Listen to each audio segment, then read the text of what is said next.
Alright, so here we go. This is going to be the kind of standard team right now that a lot of people are using for the Awakened Pure Vanilla Cookie here, guys. And it is going to be with Crimson Coral now. And I gotta say, my Crimson Coral is not ascended. It's around 4-star promotion as of right now. And it is still relatively doing really, really well.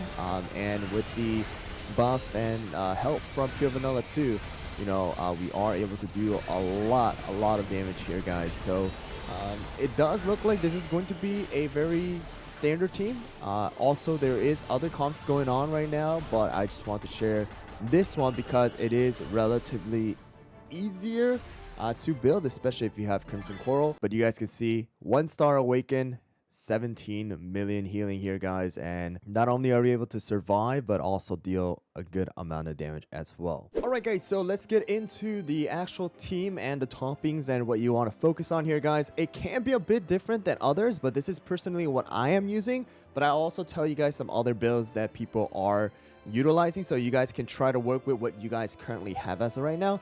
But it is going to be the standard treasures as of right now with the insignia, watch, and the vial. Make sure if you guys do not have a maxed out epic jelly wash, then just use the common one. You do need to have that 25% cooldown. And then we have the rally effect of Pure Vanilla here added as well with the max HP plus 15% and damage resist 15% for the entire team here, guys. But let's get into the topping, the important thing here, guys. So for the topping here, first, Crimson Coral is using a full Swift Chocolate. We do have damage resist focus as well as cooldown focus, but you do want to have a 2-second start. So for Crimson Coral, I believe it needs to be less than 30.6% in order to keep a 2%. And I do have a bunch of damage resist as my biscuit here, and we do have the focus on the cooldown. So at the end, we're about 50% of the damage resist.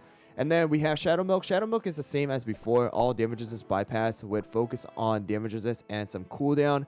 And then, of course, maxing out on that attack as well. And then we also do have Golden Cheese. So Golden Cheese also is using a full Raspberry build. But I do have damage resist as well as a bit of cooldown. But the main focus probably is going to be damage resist for most of you guys, especially with less promotion and awakening than I do.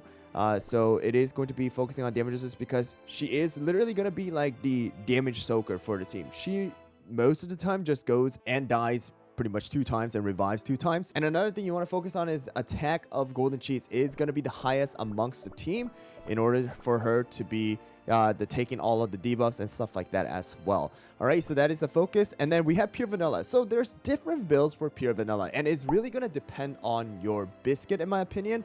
So if your biscuit has damage resist substats on them, then you are able to use something like raspberry, solid almond, or even a full raspberry. The main focus is you want to have at least 50% damage resist for Pure Vanilla, and then at least around 15% cooldown. As for me, you guys can see I have a full cooldown, so I did just go with a maxed out cooldown on Pure Vanilla with, you can see, about 50% damage resist. So that is something that I did. If you guys have damage resist on your biscuits, all right, then you can use a raspberry. For those of you guys who are asking why 50%, it's because of the fact that Pure Vanilla does have a cooldown buff on his skill now, where if you have 50%, you are able to get a 20% additional cooldown buff onto his skill. And the reason why you put raspberry in case you have extra damage resist is so that you are able to heal a little bit more because the healing is based off of his attack number, all right? So his attack number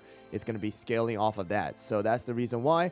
But again, there's different builds. Please go with what is comfortable for your account, and also just realize damage resist is still very, very important for Pure Vanilla to survive.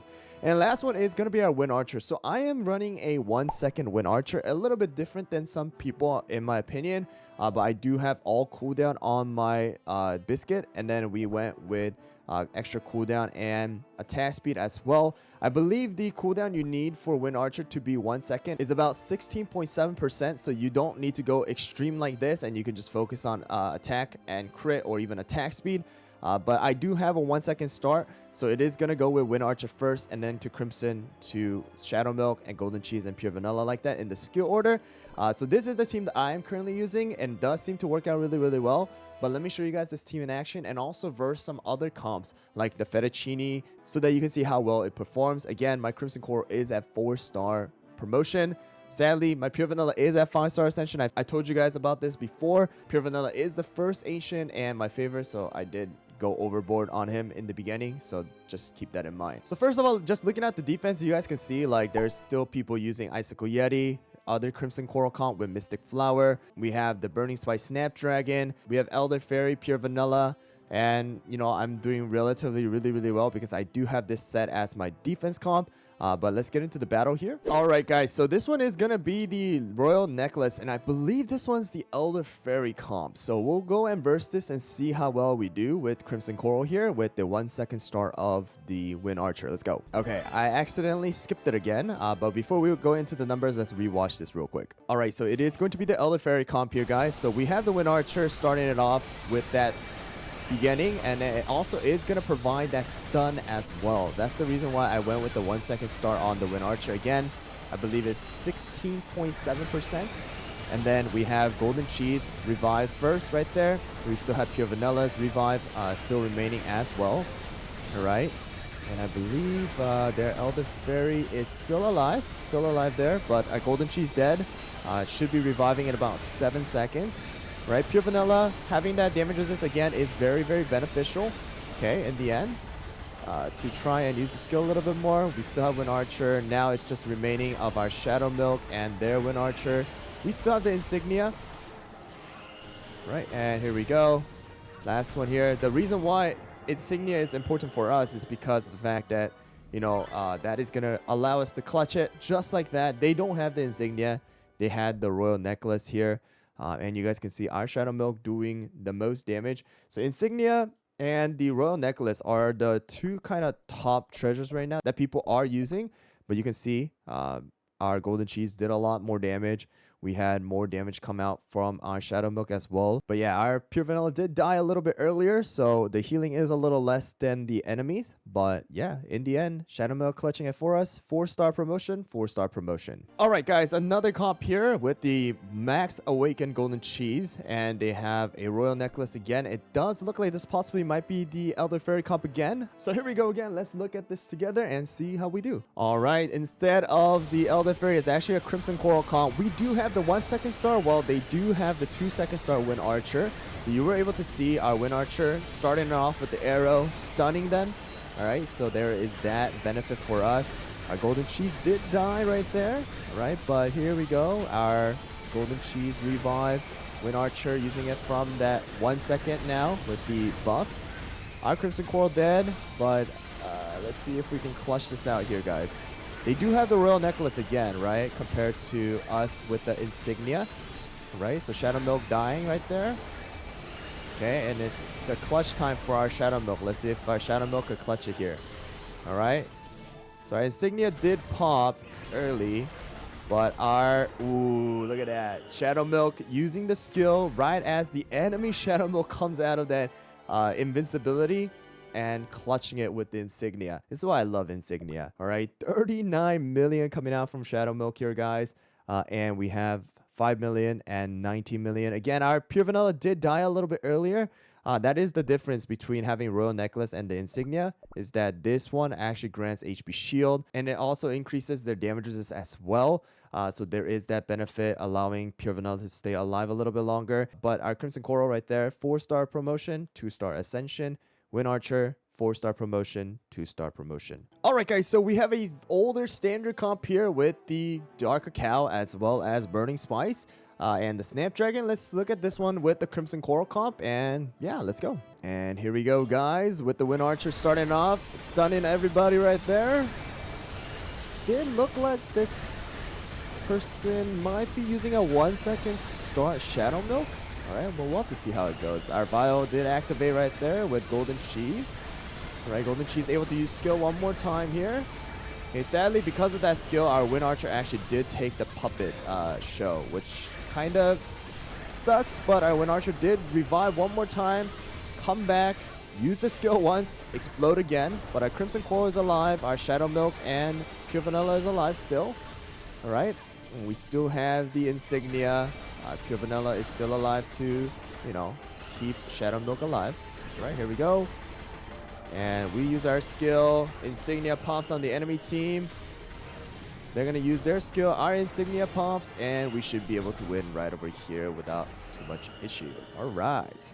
So here we go, guys. 31 million healing coming out from our pure vanilla. 30 million coming out from our shadow milk and the damage side of things. Wind Archer sadly did die a little bit earlier this time around, but not too much of a problem. Our shadow milk carrying it with pure vanilla, just healing him constantly, allowing the insignia to pop later than the enemy shadow milk. Alright guys, so in this particular section of the video, I want to go and verse some of my teams as of right now, and this is gonna be with the 1 second start Wind Archer with what I was currently using, and then we are gonna verse it with something like Fettuccine, as well as like the 2 second start Wind Archer as well, and just kind of see which one is gonna be a better option, as well as we can try and use green tea mousse here too, so that you guys can see like the results. So first of all, let's go into the full damage resist bypass for our Wind Archer, and let's get into it. All right, so this one is gonna be our 2 second start. You can see we got stunned first by the enemy Wind Archer because of the 1 second. Okay, and let's look at this right over here. Our Wind Archer and everybody kind of spinning right there by the enemy Wind Archer skill. All right, let's see how this is going to turn out. Our golden cheese just died, right? Came back alive, died again. Going to revive by pure vanilla, most likely right here. All right, came back alive, just used the skill, died once again. All right, our pure vanilla on our side, the attacking side, is dead now.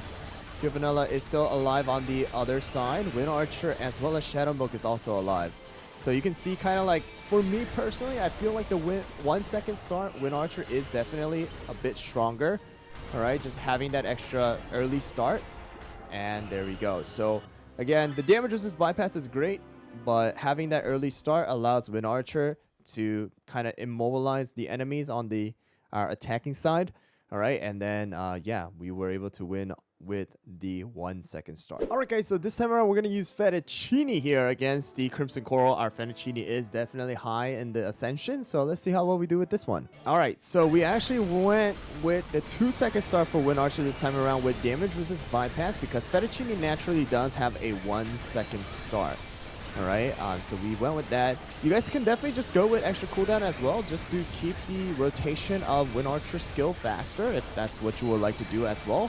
But our Fettuccine did die first with all the taunt effect, and is going to come back alive to taunt even more here, guys. So there is that benefit with Fettuccine. All right, but it is now Wind Archer versus Shadow Milk versus Wind Archer versus Shadow Milk. All right, or Wind Archer Shadow Milk versus Wind Archer Shadow Milk. All right, and it looks like the insignia should pop on the other side, and I actually don't know how this is going to turn out. Actually, I don't think we popped the insignia on time. All right, so but it's very, very close. You can see how Fettuccine still holds up really, really well against Crimson Coral as well. So if you guys don't have Crimson Coral, or is your Crimson Coral just not surviving, then go with the Fettuccine, just like how we had before. All right, and then just use Pure Vanilla Awaken instead of someone like Mystic Flower. All right, guys, so this time around, we'll actually use Green Tea Mousse. All right, so for those of you guys you know, who wanted to try Green Tea Mousse still from the previous, you know, meta, then that is also something you guys can try here. So we'll just put in some good damage resist toppings onto our Green Tea Mousse, and then we will get into it. All right, so we'll actually take the same biscuit from Fettuccine, and then we will actually put in, because Green Tea Mousse is a 3 second start, we're actually gonna go and put in the 1 second start for our Wind Archer here.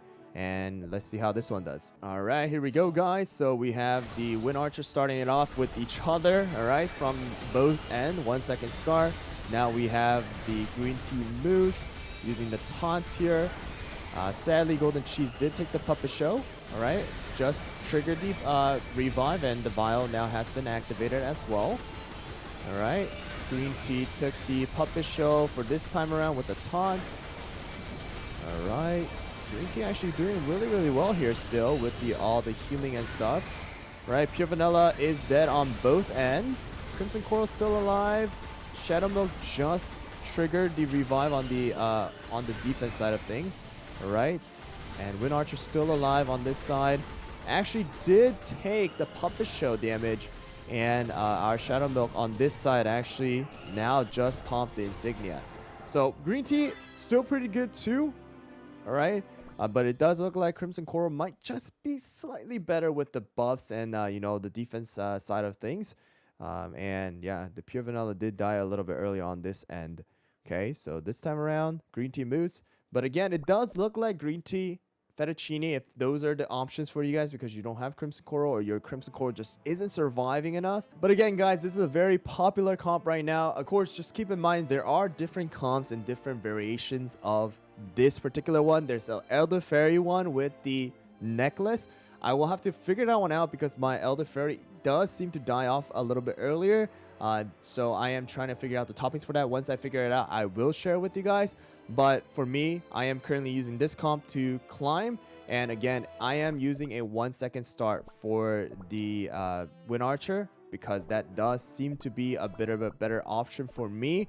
Again, Pure Vanilla does have different builds, but the main focus is the 50% damage resist and then a bit of cooldown with some extra attack, so the healing does go up. If you guys do have damage resist for your biscuit, I just don't have enough Radiant Biscuit though anymore to do the one, single reset, so I'm currently just using this. Still works out. For most players, this actually might be better because damage resist is harder to get for some players.